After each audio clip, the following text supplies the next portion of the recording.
Et bonsoir à toutes et à tous les amis, j'espère que vous allez bien. On se retrouve avec Nico comme tous les mercredis pour un live DeFi avec plein de choses intéressantes, super intéressantes à dire aujourd'hui. De quoi on va parler Nico et comment ça va déjà pour commencer? Hey, salut Alex, salut à tous. Ça va super, merci beaucoup. Ouais, on a un live qui sera assez riche. On va parler des deux cryptos reines pour ce coup-ci, évidemment Bitcoin et Ethereum. Et on aura un petit point, une petite surprise pour les abonnés, en particulier les abonnés payants avec une news et évidemment comment est-ce qu'on peut essayer d'en profiter au maximum. C'est la philosophie du live et c'est comme ça qu'on aime fonctionner. J'espère que ça te va comme programme. Parfait, ça me va tout à fait. On va mélanger nos domaines d'expertise en plus, donc c'est parfait. Exactement. Let's go. On part sur la première diapo, Yes. sur la Ah, on, TVL. on commence toujours avec un petit point TVL. Donc la TVL, je rappelle la Total Value Locked, le montant total de crypto en fait qui est bloqué ou qui est bloqué ou qui transite par les smart contracts. C'est à peu près stable par rapport à la semaine dernière, hein, 51,16. La semaine dernière, on était à 51,08, donc ça n'a pas bougé beaucoup. Ce qu'on peut se dire, c'est qu'en fait, il y a deux choses. Ça a augmenté un tout petit peu parce que Ethereum, et tu nous en parleras un peu plus en détail, a aussi un petit peu bougé. Ça, c'est Ouais, le premier point. Le deuxième point, c'est que pour l'instant, on arrive avec cette fameuse mise à jour Shanghai Shardéum qui, pour l'instant, nous bloque un petit peu. Donc, pour l'instant, tant qu'on n'a pas encore, et la mise à jour est prévue pour aujourd'hui, donc on aura beaucoup plus de choses à se mettre sous la dent d'ici quelques heures. Mais pour l'instant, en fait, on est encore dans ce stade où c'est bloqué. L'argent sur le protocole est bloqué et donc du coup on ne sait pas encore comment Ethereum va continuer à réagir. Je rappelle que Ethereum c'est 25-30% en fait de la DeFi globale. ok. Ok. Ouais, Autre point très important, on en a parlé la semaine dernière, on a parlé d'Arbitrum. On va continuer en fait à parler des L2s parce que Ethereum devient vraiment le hub en fait, le hub des nouvelles cryptos qui arrivent dessus.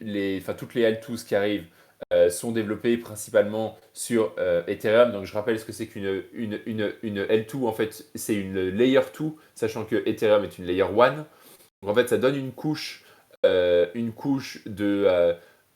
sécurité et une infrastructure propre, sauf que Ethereum n'est pas fait pour gérer un nombre important de transactions et donc du coup la blockchain est construite de telle manière qu'il y a des blockchains qui peuvent se construire dessus, qui peuvent coder en fait dessus, qui viennent se ouais, superposer, qui héritent de la sécurité en fait de l'infrastructure d'Ethereum, mais qui elles sont faites en fait simplement pour scaler, donc en fait pour absorber un nombre très important de transactions. Le top 3, on le rappelle, ZK-Sync, DYDX, ZK-Sync, euh, Optimism et Arbitrum, du coup, qui vient de lâcher son token, qui a fait son airdrop il y a une quinzaine de jours. Donc ça se restabilise un peu côté Arbitrum. Il y a eu un petit couac au niveau de la gouvernance, mais en tout cas rien qui inquiète au niveau de la structure même de l'application. Et en fait, c'est ça qui est intéressant avec les L2s et pourquoi je dis que 2023, c'est vraiment l'année des L2s, c'est parce que en fait, il y a beaucoup de protocoles qui se développent sur Ethereum en sachant que du coup, en fait, les L2 sont vraiment le meilleur des deux mondes. Tu as la facilité des transactions d'un côté, hérité sur l'infrastructure et la sécurité d'Ethereum. Donc en fait, quand tu as ce triptyque-là qui arrive à être rempli, même si c'est sur deux blockchains, c'est vraiment en fait le meilleur des deux mondes. Donc ouais. Ok. les L2s, très très important. Il y a pour les abonnés payants de Blockchain Capital, il y a un tas de guides d'airdrop qui arrivent. On a un tas de guides airdrop qui arrivent, mais on a surtout 8 guides dédiés en fait pour les L2s, des actions à faire sur les testnets, sur les mainnets, sur plein d'applications différentes. Pour essayer justement de profiter en fait de ces lancements, en fait, de tous ces lancements qui arrivent de L12, qui lanceront probablement un peu comme Arbitrum il y a 15 jours, Optimism l'année dernière, il y a 6 mois, qui a fait 2 airdrops. Comment est-ce qu'on peut nous profiter de ces lancements de tokens? D'accord. Ok. Je passe sur la diapo suivante. Et ouais, sur les- passe sur la diapo suivante parce que alors du coup je suis un avocat de tout ce qui concerne Ethereum et en fait c'est assez intéressant ce qui se passe parce que quand on regarde les chiffres, en fait c'est pas tout à fait aussi simple que ça. Les chiffres en fait qui datent depuis le début de l'année montrent que en fait les deux blockchains qui tirent leur épingle du jeu depuis le début de l'année, aussi surprenant que ça puisse paraître, c'est un Tron, 2 BSC. Et c'est très très surprenant. En fait, à deux niveaux. Déjà, la qualité et le nombre des applications. Donc sur Ethereum, qui est l'application reine en fait, de tout ce qui est DeFi, tous les nouveaux protocoles se lancent dessus initialement et ensuite se développent sur d'autres blockchains. On a parlé d'Aave par exemple la semaine dernière qui se développait sur BSC, mais initialement tout se lance plutôt sur Ethereum. Et là en fait on voit que avec seulement quelques protocoles, et ben en fait aujourd'hui c'est Tron et BSC qui tirent leur épingle du jeu. On le rappelle, on a parlé il y a 15 jours, mais BSC, 50% de la DeFi sur BSC, c'est PancakeSwap, donc c'est quand même assez faible. Et sur Tron, il y a deux applications qui font 75-80% même du volume total de la blockchain, c'est Just Lending et Just Stable, qui sont deux protocoles en fait de swap simplement, pardon, de lending. Donc Just Lending qui est le protocole sur tout ce qui est autre chose que des stablecoins, et Just Stable qui est le protocole de lending pour des stablecoins. Donc avec seulement ces deux applications-là, eh ben c'est Tron qui tire son épingle du jeu. J'ai trouvé que c'était une information qui était assez importante, assez intéressante, et surtout qui montre en fait qu'il y a d'autres blockchains qu'Ethereum. Ça, c'est le premier point. Et que le deuxième point aussi, c'est que quand on prend uniquement, comme on l'a dit un peu en début en début de live, simplement en fait la TVL, en fait la TVL à elle seule ne suffit pas à montrer en fait l'importance. Ça montre en fait l'importance de la DeFi, donc c'est très bien. Mais en fait, la TVL, elle peut être biaisée parce que si tu as des transactions qui se font sur Ethereum et que le cours d'Ethereum monte, bah, en fait, par définition, la TVL, elle va monter aussi. Ouais, c'est Euh, ça. et donc, en fait, c'est un indicateur qui est très important et qui est très intéressant, qui est un indicateur phare de la DeFi. Mais d'un autre côté, si tu n'as pas non plus le reste des applications où tu regardes un peu autre chose que simplement le cours des tokens, dont la TVL forcément est très très, enfin, est très très impactée, bah, du coup, en fait, c'est un indicateur qui donne pas en fait toute la mesure de l'importance en fait de la DeFi et de l'importance en fait des autres blockchains qui montent et qui peuvent graviter aussi autour et qu'il n'y a pas qu'Ethereum. Donc c'est aussi important de l'avoir en tête. Et tu vois, juste avec ces deux applications-là, et ben en fait, tu as plus de 60% en fait, de la DeFi depuis le début de l'année sur deux blockchains. Et finalement, et ben en fait, c'est pas celle que tu crois. Ouais, c'est ça. C'est vrai que j'avais pas forcément connaissance de ça. C'est surprenant, bah, tu l'as dit, tu l'as très bien dit. Moi, ce qui m'étonne le plus, c'est que déjà, on n'en entend pas parler. C'est-à-dire Ouais. qu'aujourd'hui, quand tu entends parler de DeFi, tu n'entends pas parler de DeFi sur la BSC, ni sur la blockchain Tron. Et en plus, c'est deux secteurs DeFi, sur deux blockchains, d'écosystèmes qui sont un peu en difficulté. Tron, on sait que Justin Sun, leur CEO, là justement, est recherché et attaqué par les régulateurs américains. D'ailleurs, j'ai vu tout à l'heure que le TRX, le token de Tron, allait être délisté de Binance. Et Binance, même chose, qui est un petit peu dans la tourmente aujourd'hui avec des attaques de régulateurs, etc. Donc, c'est vrai qu'au final, c'est totalement surprenant. C'est totalement surprenant. Si tu m'avais posé la question avant, je t'aurais évidemment clairement mis Ethereum en première position. Et ouais. Et du coup, c'est pour ça qu'on fait ces lives et c'est aussi pour ça que c'est important de faire toujours ces recherches, d'essayer de s'intéresser toujours à l'écosystème. Il se passe toujours beaucoup de choses. Et donc, du coup, ouais, c'est assez intéressant. Alors après, on peut se dire que Ethereum, c'est à cause des frais de transaction, des frais de gaz qui sont encore toujours très importants. Théoriquement, ça devrait pouvoir basculer ou au moins transiter d'Ethereum vers les L2s dont on parlait un tout petit peu plus tôt. Mais c'est vrai que quand Ouais. tu as des frais de gaz qui sont aussi bas, et ça dépend en fait de la qualité des opérations et le nombre des opérations que tu veux faire, quoi. Ouais. Ethereum, c'est probablement la blockchain la plus sûre. BSC, et il y a aussi un énorme problème de centralisation en fait. C'est-à-dire que BSC, c'est très centralisé. Il y a entre 40 et 100 validateurs. Tron, c'est encore pire. C'est genre une trentaine, grand maximum de validateurs. Donc en fait, mais bon, du coup, le fait d'avoir aussi peu de validateurs, ça, en fait, dans le triptyque de sécurité, en fait, ça veut dire que tu peux mettre l'accent sur la scalabilité et sur la rapidité des transactions. Donc ça veut dire quoi? Frais de gaz réduits. Et quand c'est juste pour faire une opération lending, bah, peut-être que Just Lending ou Just Stable de Tron bah, fait peut-être le job. Ou si c'est juste pour faire un swap, bon, bah, effectivement, un pancake swap, quoi. Mais pourvu que ce soit des opérations, j'imagine, qui soient très ponctuelles. Et en fait, tu bascules rapidement en fait de cette blockchain-là, tu fais ton swap, tu rebridges vers une autre blockchain, je pense, plus sûre. Et justement, moi j'avais une question vis-à-vis de ça. Est-ce que le fait que voilà, ces deux écosystèmes prennent aujourd'hui l'avantage sur les autres et tirent leur épingle du jeu, est-ce que pour toi c'est quelque chose de temporaire ou est-ce que c'est quelque chose qui est amené à s'étendre dans le temps et qu'on voit en fait vraiment Tron et la BSC rester un petit peu en pole position de la DeFi ou est-ce que c'est quelque chose qui est vraiment dû à l'instant T et à ce qui se passe en ce moment.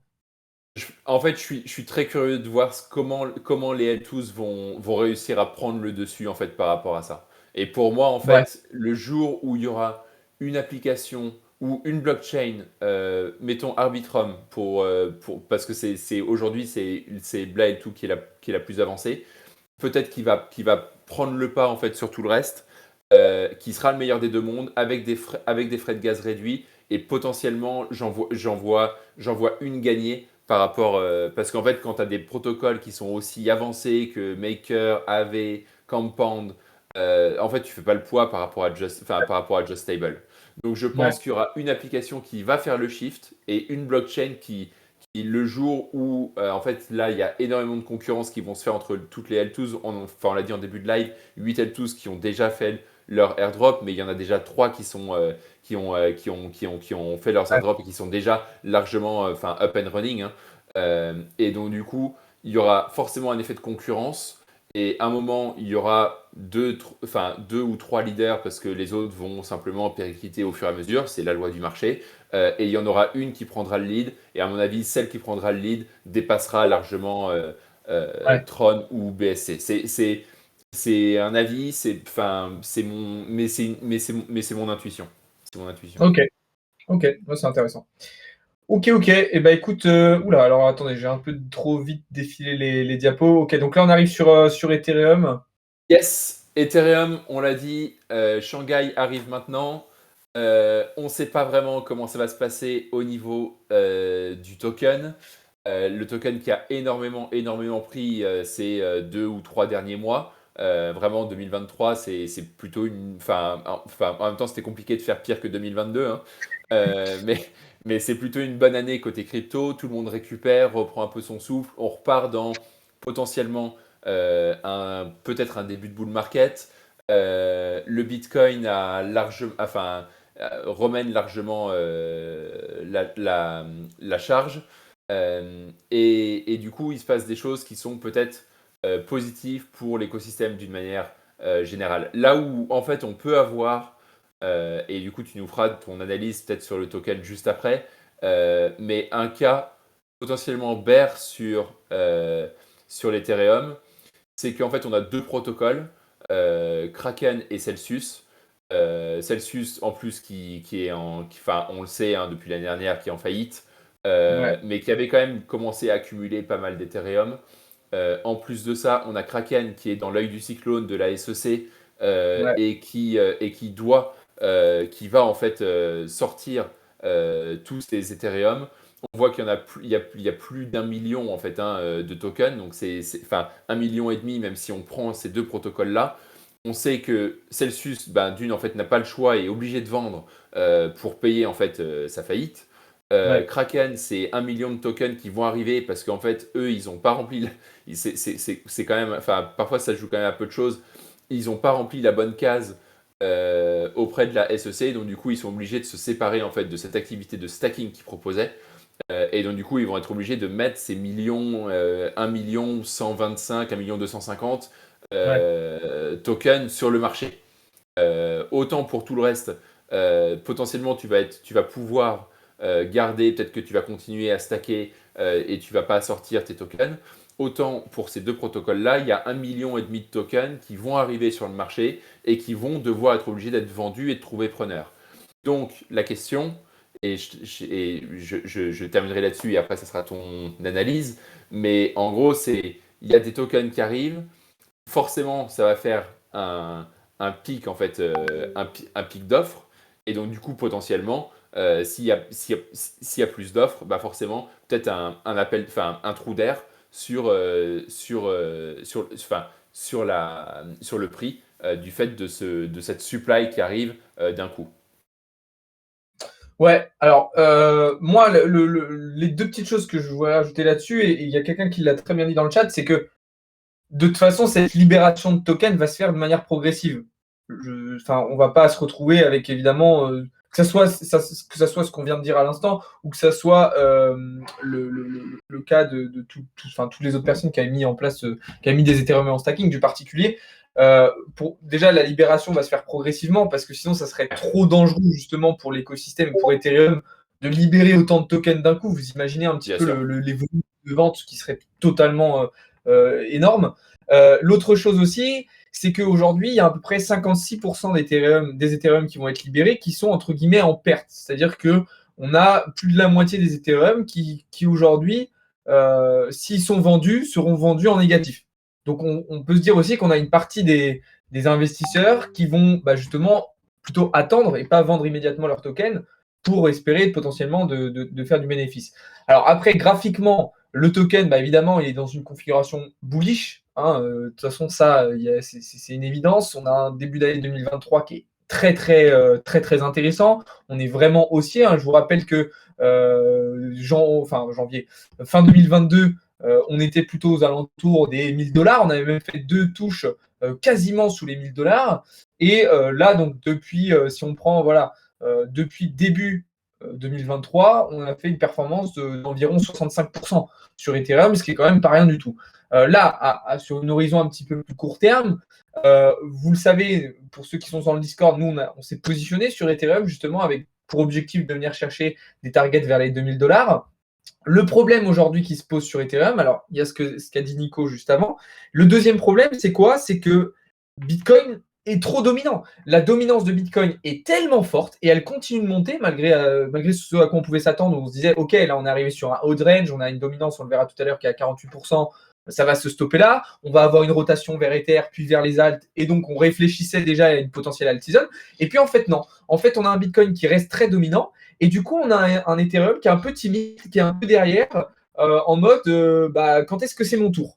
Et du coup, graphiquement, c'est très bien, mais on ressent moins d'engouement, j'ai envie de dire, autour d'Ethereum. Bon, personnellement, moi, je reste pour le moment haussier. Tant qu'on tient ces niveaux-là là, de 1850 $, je reste haussier. Je pense aussi que de toute façon, les mises à jour vont améliorer tout ce qu'il y a autour d'Ethereum, enfin de manière intrinsèque et aussi tout ce qu'il y a autour. Donc forcément, c'est quelque chose qui amène à valoriser le dollar à l'avenir, dans tous les cas. Mais c'est vrai qu'à court terme, dans l'immédiat, on peut avoir des réactions de marché un petit peu inattendues qui peuvent être un petit peu compliquées à anticiper. Voilà ce que je pouvais dire là-dessus. Yes. Interesting. On passe sur la diapo suivante. Yes. Ah non, c'était le graphe de toute façon. Je t'avais mis le graphe ici, mais après, je sais pas si c'est intéressant pour toi de garder le graphe quand effectivement tu peux projeter et mettre les indicateurs en plus. Ouais, c'est ça, j'ai pu projeter direct. Donc, ok. En Et fait, du coup, là, on va discuter d'un sujet. Oula, ça va en intéresser plus d'un, j'imagine. et ouais, parce que en fait, on a passé donc ce truc-là, les NFT Ordinals, franchement, pourtant je suis, hein, je l'ai pas vu venir. Je l'ai pas vu venir, je l'ai pas vu venir du tout. Je l'ai pas vu venir du tout et ça a décollé d'un coup. Et en fait, là où je suis surpris, c'est que normalement, tout ce qui est NFT, ça se fait plutôt sur Ethereum. On va pas parler d'Avax, enfin, on va pas parler d'Avalanche et de Solana. On est entre gens bien éduqués.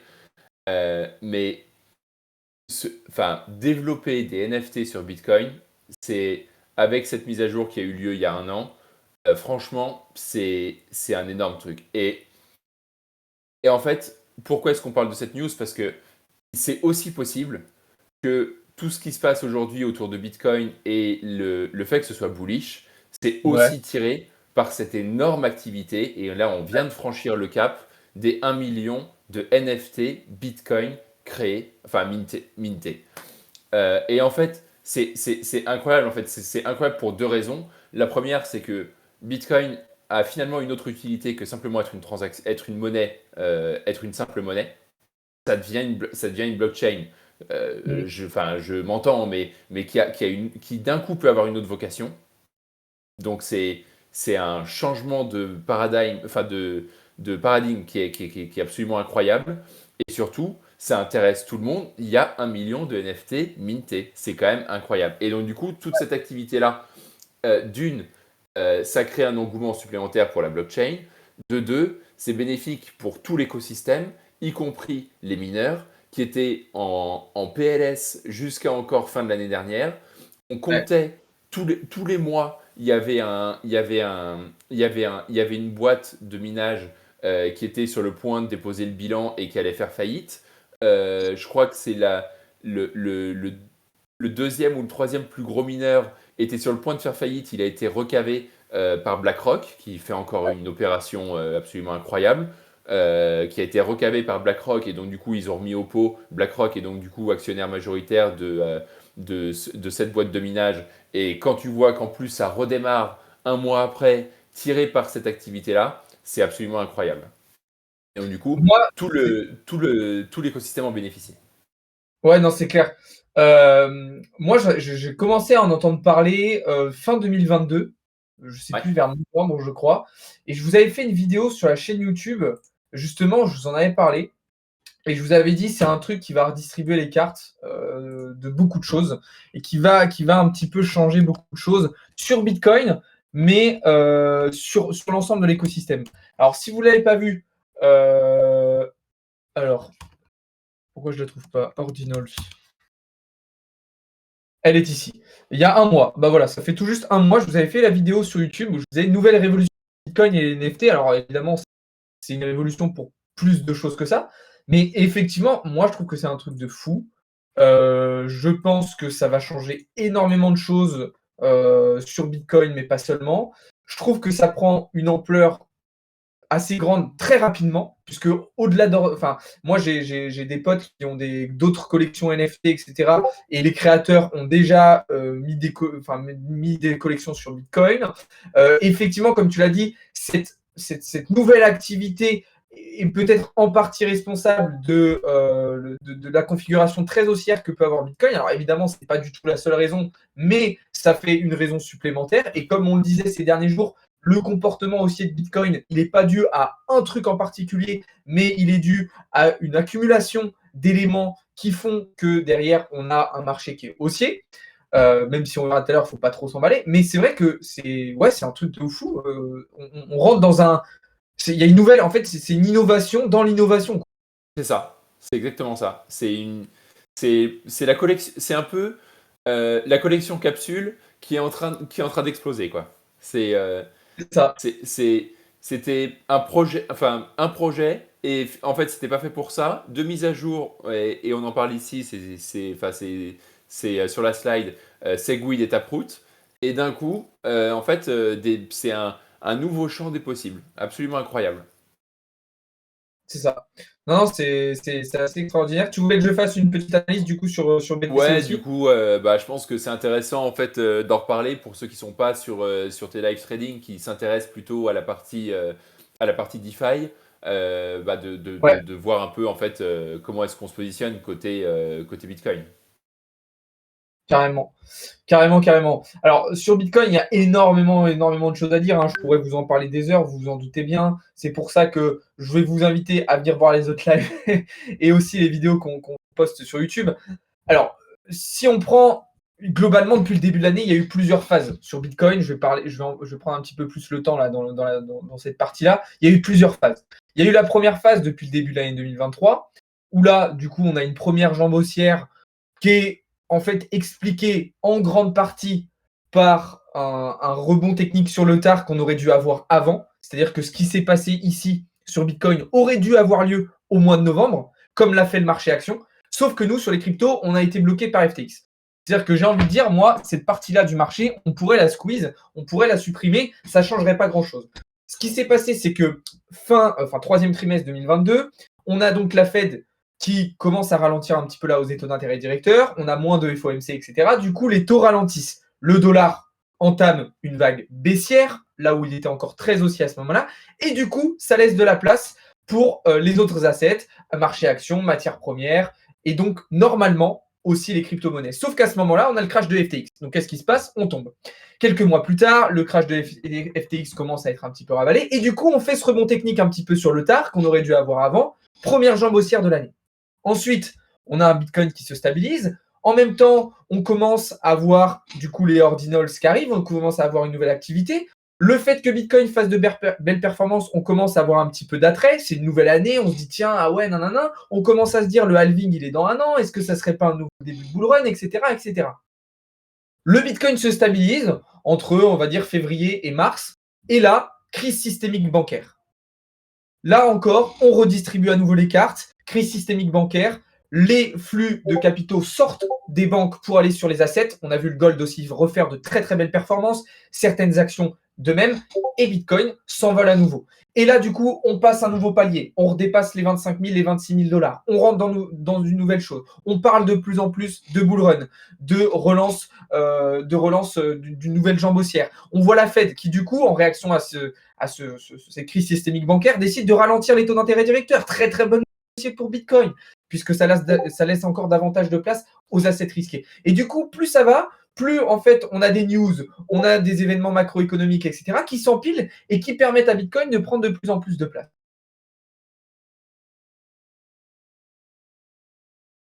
Bull run, on est quasiment, enfin, on est sur un niveau qui peut nous donner la réponse, les 30 000 dollars. C'est-à-dire que si, comme je vous le répète depuis un moment, on a un break significatif des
Ouais, je t'entends. Je pense qu'on a perdu Alex.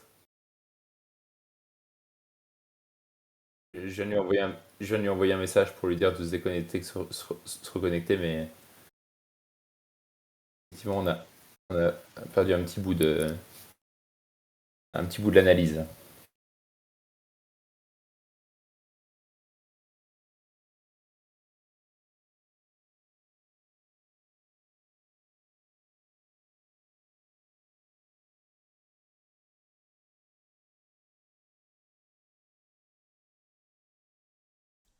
Mais il va récupérer sa connexion demain, donc ça devrait le faire. Ça devrait le faire. Hop là.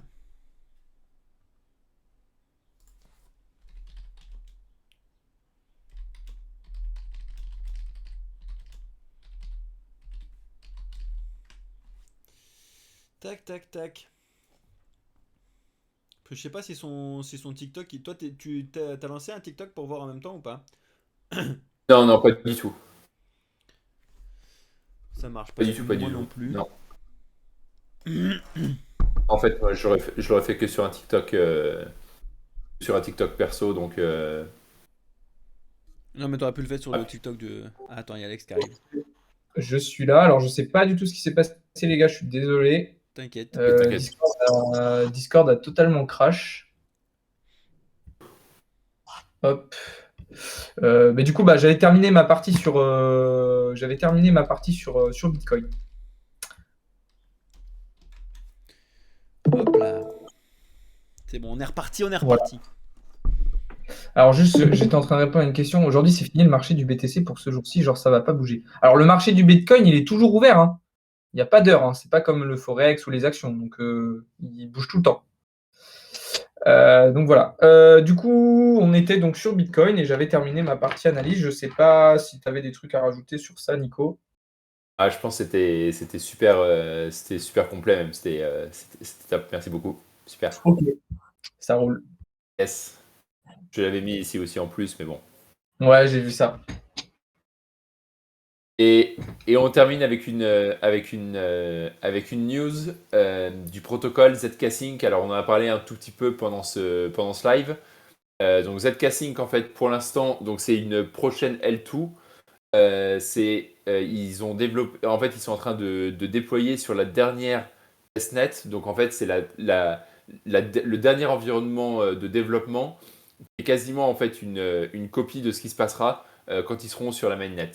Ok, et donc en fait, le temps qu'il y ait des ajustements qui se fassent en changeant d'environnement, forcément il y a des bouts de code qui se perdent et on peut avoir quelques problèmes. Et donc là, il y a eu un souci avec une boîte qui s'appelle Gemolic et qui en fait était en difficulté pour le déploiement sur cette testnet qui s'appelle la testnet ERA euh, et qui, euh, et qui du coup a fait appel à l'équipe Zcasing pour les aider en fait, pour les assister au déploiement de nouveaux smart contracts. Ok. Et du coup, Zcasync les a aidés. Et pourquoi est-ce qu'on parle de ça? C'est bien évidemment la petite news pour faire appel à la grosse news, qui est qu'en fait, on continue, en fait, on développe tous les jours des guides airdrop, en particulier sur Zcasync. Zcasync, c'est un potentiel d'airdrop qui est absolument colossal, qui est très très important. Et donc du coup, on peut profiter en fait de cette news-là pour parler en fait de ces guides airdrop qu'on fait.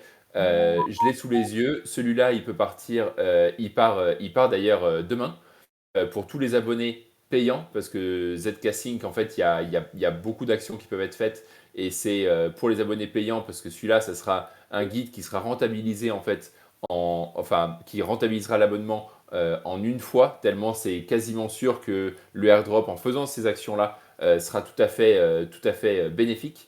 Il y a des actions à faire sur la testnet, il y a des bridges, il y a des DEX, il y a une application de DeFi, bien évidemment, on peut minter des NFT et tout ça, en fait, c'est dans le guide qu'on a créé et qui part demain pour les abonnés payants. Et je le redis, il y a potentiellement des milliers d'euros à se faire avec cet airdrop. il faut faire les actions et c'est de l'argent. On le rappelle, les airdrops qui récompensent les early adopters qui font des actions sur les blockchains ou sur les protocoles de manière early. On peut être récompensé pour ça. C'est le principe des airdrops. Ça coûte relativement peu d'argent et ça peut rapporter gros. Surtout qu'en plus, là, on est sur une testnet. Donc en plus, on n'a même pas de fonds à avancer parce que en fait, on s'alimente avec des tokens de test. Donc en plus, ça coûte 0 à faire. Donc franchement, il n'y a aucune raison de pas regarder ces guides-là, de ne pas faire les actions quand on sait que derrière, il y a ces centaines ou ces milliers d'euros qui peuvent être à la clé avec ce type de guide. Ok, donc comme vous voyez, comme l'a dit Nico, pour ceux qui sont dans le VIP sur Discord, vous pourrez retrouver cet airdrop et le guide justement pour participer à cet airdrop directement dans le Discord. Donc n'hésitez pas à aller voir ça. Vous avez encore une fois le lien dans la bio et dans la description. Ok, et ben je pense qu'on a fait un bon petit tour. On va répondre un petit peu. Enfin, je vais regarder un petit peu les questions qu'il y a pu avoir. Des questions peut-être dans le chat. On va regarder un petit peu. Tac. Alors, sur Twitch, il y avait une question sur le XTB, mais du coup, ça, on répondra plutôt ce soir. Alors, vous inquiétez pas d'ailleurs, ce soir, à 19h30, je serai de nouveau en live. Donc là, après, vous allez avoir un live avec Théo. Et moi, je reviendrai en live ce soir pour débriefer sur les résultats d'inflation qu'il y a eu cet après-midi et sur le compte rendu de la Fed. Je dis ça parce qu'il y a eu pas mal de questions sur ce sujet tout à l'heure. Donc non, pour répondre à toi, Théo, l'inflation n'a pas augmenté, au contraire, elle a diminué. Le airdrop, c'est le airdrop de ZK Sync. Tu peux le retrouver dans le Discord. Nico vous partage des guides quotidiennement pour vous accompagner et pour vous expliquer comment vous pouvez profiter de ces opportunités qui sont quand même des opportunités très faciles d'accès sur lesquelles vous pouvez vous positionner. Ça ne demande pas forcément beaucoup de temps, beaucoup d'argent, pas beaucoup de connaissances, surtout que nous, en plus, on vous guide vraiment de A à Z pour profiter de tout ça. Donc, n'hésitez pas à venir en profiter. Donc voilà, non, il n'y avait pas forcément particulièrement d'autres questions pour le moment. Donc c'est cool, je pense qu'on a fait un bon petit tour. De toute façon, pour ceux qui n'ont pas pu suivre le live en intégralité, on va vous mettre la rediffusion juste après sur la chaîne YouTube, comme d'habitude. Et je le répète encore et encore, nous vous invitons à venir voir tout ce qu'on vous parle sur le Discord, parce que oui, il y a du trading, oui, il y a de l'analyse technique, mais vous voyez que Nico fait aussi un travail quotidien sur de la DeFi, sur de la finance décentralisée, donc avec des guides pour participer à des airdrops, etc. Donc voilà, est-ce que tu avais des petites choses à rajouter, Nico? Si tu voulais dire des choses, je te laisse la parole. Non, je pense qu'on va conclure là-dessus. Ouais, effectivement, quand on parle des guides airdrop, ça peut être parfois un peu intimidant. J'essaie de faire en sorte que les guides soient le plus pas à pas, le plus détaillé possible. Et quoi qu'il arrive, de toute façon, je suis dispo tout le temps sur le Discord. S'il y a quelqu'un qui a la moindre question côté DeFi, là on parle beaucoup d'airdrop, mais que ce soit sur du pooling, sur du lending, sur du farming, peu importe lequel, n'importe quelle question côté DeFi, avec Mathéo, on est là tout le temps et on répond à toutes vos questions. Ok, parfait.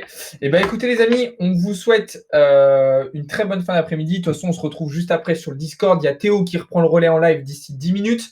Moi, vous me retrouvez, comme je vous l'ai dit tout à l'heure, à 19h30 pour le compte-rendu de la Fed et le débrief des résultats d'inflation. Et puis, vous pouvez retrouver Nico, comme il vient de vous le dire, directement dans le Discord. Voilà, yes. Merci Nico, bonne fin d'après-midi à tous. Merci à toi. À bientôt. Ciao.